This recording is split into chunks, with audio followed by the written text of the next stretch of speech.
धाराशिवमध्ये gas agency बाहेर प्रचंड गोंधळ झालाय। गॅस एजन्सीच्या कार्यालयामध्ये लोक घुसलेले आहेत। गॅस मिळत नसल्यामुळे लोक हे काहीसे संतप्त झाल्याचे दिसतंय। गॅस एजन्सी चालक आणि ग्राहकांमध्ये काहीशी बाचाबाची देखील झालेली आहे। तर एजन्सी चालकांनी शिवीगाळ केल्याचा आरोप हा नागरिकांनी केलाय। 300 पर्यंतच गॅस पुरवठा होणार हा नियम लावल्यामुळे इथले लोक हे आक्रमक झालेले आहेत। तर गॅस मिळाला नाही तर कार्यालयामध्ये पैसे फेकून गॅसच्या टाक्या उचलून नेणार असा इशारा इथल्या संतप्त नागरिकांनी दिलेला आहे। 3 ते 4 दिवसांपासून चक्रा मारत आहोत। घरी लेकरांना खायला नाही काय करावं हे कळत नाहीये असा संतप्त सवाल हा त्यांनी विचारलेला आहे। तर गॅस एजन्सी बाहेरूनच आढावा घेतलाय आमचे प्रतिनिधी अप्पासाहेब शेळके यांनी। पाहूया।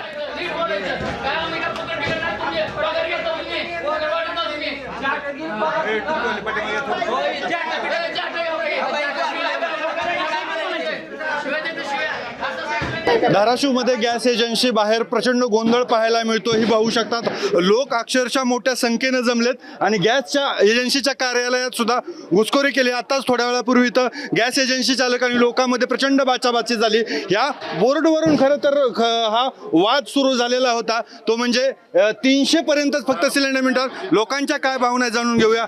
आता गोंधळाची परिस्थिती झाली ती काय नेमकं झालं? सर, इथं गॅसची गाडी आलेली आहे, त्याच्यामध्ये 540 सिलेंडर आहेत आणि इथं बोर्ड लिहिला आहे 300 पर्यंतच। माझा नंबर आहे 370। आता बाकीच्या लोकांनी काय करायचं? इथं जवळजवळ 500-600 लोक 700 लोक आले ते बाकीच्या लोकांनी काय करायचं? रोज नवीन नियम, रोज यांचे नवीन नियम। आज ते 3 दिवस झाले मी तर चक्रा मारतो, पहाटे 5 वाजता येतो आणि सकाळी आले की नवीन काहीतरी नियम काढतात आणि आम्हाला त्रास देण्याचं काम करायला लागलेत। जवळपास 540 गॅस आलेले आहेत। आता 1 ते 300 पर्यंत वाटप करायला लागलेत आणि वरचे विचारलं 200 गॅसचं काय करणार आहेत, तर ते काय म्हणतात की एक घरपोच सेवा दिलं। आता आम्ही 4-4, 8-8 दिवस झाला मी बिगर पाण्याचं उन्हात तणात सर आम्ही काही न करता कामधंदा सोडून आम्ही बसलेलो आहे इथं। आम्हाला इथं ड्युटीला जायचं, ड्युटी सध्या प्रॉब्लेम यायला लागले तरी हे आम्हाला अररावीची भाषा करतात। खायला काय नाही लेकराली उपाशी मारायला लागली ती। किती दिवसापासून बंद आहे? 4-5 दिवस झालं गॅसच नाही घरात। ऑफिस मध्ये कुणीच नाही, उघडलेलं नाहीये का? उघडलंय की मग वितरण का सुरू झालेलं नाहीये? 9:30 वाजता चालू होते, आता वितरण आलेले होते, तिथे शिवीगाळ झाली, गोंधळ झाला, वापस गेले। आता वितरक आलेले होते, मात्र या गोंधळामुळे ते बाहेर निघून गेलेले आहेत। लोक संतप्त आहेत। गॅस न मिळाल्या टाक्या उचलून घेऊन